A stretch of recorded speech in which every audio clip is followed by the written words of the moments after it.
Hello guys, എല്ലാവർക്കും പുതിയ വീട്ടിലേക്ക് സ്വാഗതം. ഇങ്ങനെ വീട്ടിൽ ഞാൻ ചുമ്മാ ഇരുന്നപ്പോഴാണ് തോന്നിയത്. കാറിലേക്ക് കുറേ നാളായി നമ്മൾ പെറ്റ് ഫുഡ് എന്തെങ്കിലും വാങ്ങി കൊടുത്തിട്ട്. നമ്മളെ വീട്ടിലെ ചോറും കാര്യങ്ങളൊക്കെയാണ് നമ്മൾ സാധാരണ കൊടുക്കാറ്. അപ്പോൾ ഇങ്ങനെ ചുമ്മാ ഇരുന്നപ്പോൾ അവൻ എന്തെങ്കിലും ഫുഡ് നമുക്ക് പെറ്റ് ഫുഡായിട്ട് അവന് ഡോഗ് ഫീഡായിട്ടുള്ള ഫുഡ്സും കാര്യങ്ങളും നമുക്ക് എന്തായാലും ഇങ്ങനെ കൊടുത്താലോ എന്ന് ഇങ്ങനെ ചിന്തിച്ചത്.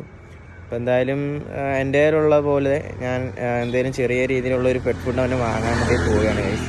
അപ്പോൾ എന്തായാലും നമുക്ക് നേരെ പെറ്റ് ഷോപ്പിലോട്ട് പോയിട്ട് അവിടുത്തെ ഡീറ്റെയിൽസും കാര്യങ്ങളൊക്കെ നോക്കാം ആദ്യം. അപ്പോൾ ഗൈസ്, ഈ പെറ്റ് ഷോപ്പ് വരുന്നത് നമ്മൾ ചേർത്തല റൂട്ടിലേക്ക് പോകുമ്പോൾ പോറ്റിക്കാവല എന്ന് പറഞ്ഞ സ്ഥലത്താണ് ഇത് സ്ഥിതി ചെയ്യുന്നത്. നമുക്കെന്തായാലും ഇതിൻ്റെ ഉൾഭാഗം ഒന്ന് നോക്കാം.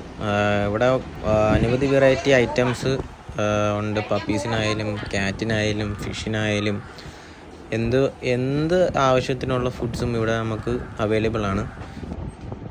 ഗായ്സ്, നമ്മൾ മേടിച്ച ഫുഡ് സ്മാർട്ട് ഹാർട്ടിൻ്റെ 450 ഗ്രാം വരുന്ന പപ്പി ഫുഡാണ്. ഇതാണ് ഞാൻ ഇപ്പോൾ മേടിച്ചത്. ബഡ്ജറ്റ് ഫ്രണ്ട്ലി ആണ്. ഇതിന് ഏകദേശം ഒരു 130 റുപ്പീസ് ആകത്തുള്ളൂ. ബാക്കി ഡീറ്റെയിൽസ് നമുക്ക് എന്തായാലും നോക്കാം. അപ്പോൾ ഗായ്സ്, നമ്മളിത് പ്രൊഡക്റ്റ് മേടിച്ച് വീട്ടിൽ വന്നിട്ടുണ്ട്. സ്മാർട്ട് ഹാർട്ടിൻ്റെ പപ്പി പെഡിഗിരിയാണ്. പപ്പീസിനൊക്കെ കൊടുക്കുന്ന പെഡിഗിരിയാണിത്. നമുക്ക് അതിൻ്റെ കൂടുതൽ ഡീറ്റെയിൽസും കാര്യങ്ങളൊന്നും അറിയത്തില്ല. നമ്മളിത് അങ്ങനെ മേടിക്കാറൊന്നും ഇല്ലായിരുന്നു പണ്ട് തൊട്ടേ. അപ്പം ഇനിയിപ്പോൾ നമുക്ക് കാറിലൂടെ ഇത് കൊടുത്ത് നമ്മൾ റിയാക്ഷനും കാര്യങ്ങളൊന്ന് ചെക്ക് ചെയ്ത് നോക്കാം, ആൾക്കിത് ഇഷ്ടപ്പെടുമോ ഇല്ലയോ എന്നൊക്കെ. ആളിവിടെ ഫുഡ് കണ്ടപ്പോൾ തൊട്ടേ കൊതിച്ചിരിക്കുകയാണ്. നമ്മൾ സാധനം കൊണ്ടുവന്നപ്പോൾ തൊട്ടേ ആൾ ഭയങ്കര ക്യൂരിയോസിറ്റിയിലാണ് കേട്ടോ ഗൈസ്. ഇതെപ്പോൾ പൊട്ടിച്ച് തരും എന്നുള്ള രീതിയിലാണ് പുള്ളി ഇപ്പം നിൽക്കുന്നത്. അതിൻ്റെതായ ഇതൊക്കെ ഉണ്ട്. നമുക്കിനി ഇത് പൊട്ടിച്ച് കൊടുത്തിട്ട് ഇഷ്ടപ്പെടുകയോ ഇല്ലയോ നമുക്കൊന്ന് ചെക്ക് ചെയ്ത് നോക്കാം.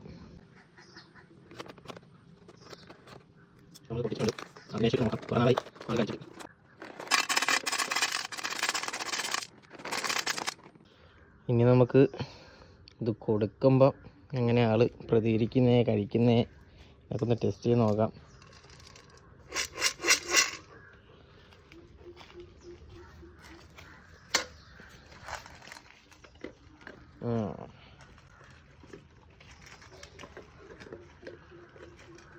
കുറേ നാൾക്ക് ശേഷം കേട്ടോ ഗൈസ് ഇതുപോലെ തന്നെ ഞാൻ സപ്ലിമെൻറ്റ്സ് ഒക്കെ ഒന്ന് മേടിച്ച് കൊടുക്കുന്നത്.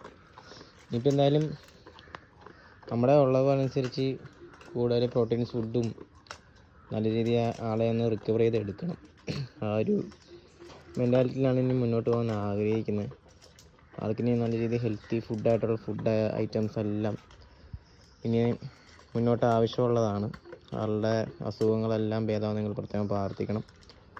അപ്പം നെക്സ്റ്റ് വീഡിയോയിലേക്ക് കാണുന്നവരൊക്കെ എല്ലാവർക്കും ബൈ ഗൈസ്.